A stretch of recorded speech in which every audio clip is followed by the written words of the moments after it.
Hi guys! Welcome back to our channel, King PH. So ayan, kasalukuyan na sa Mebuyans vessel tayo ngayon dito sa La Union.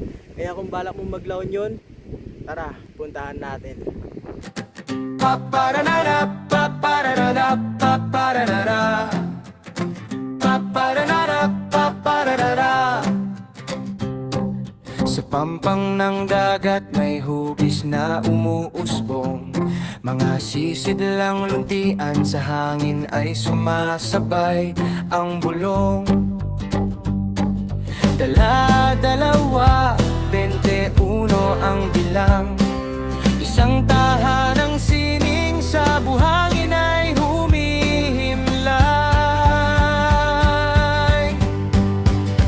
O sasakyan ni Mebuyans, tulay sa kabilang ibayo. Duyan ng mga kaluluwang sa ilalim ay patungo. Sa bawat suso ng kahoy may gatas ng buhay.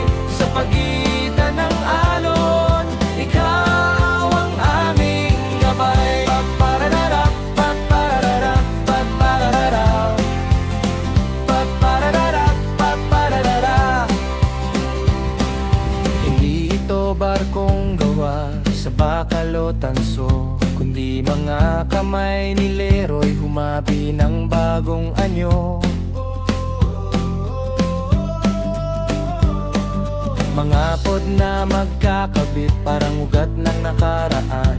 Isang paglalakbay ng diwa patungo sa kawalan. Mula sa gimukudan, ikaw ay umahon upang paalalahanan kami sa agos ng panahon. Ang kamatayan ay hindi wakas, kundi isang paglalayag. Sa iyong mga silid, ang sining ay nagliliwanag.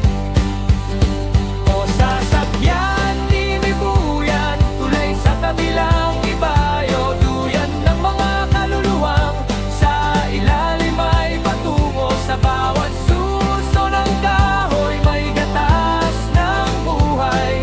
Sa pagitan ng alon, ikaw ang aming gabay. Sa dapit hapon ng layunion, ika'y naghihintay. Mebuyans, ina ng dilim, sa sining ay muling nabubuhay.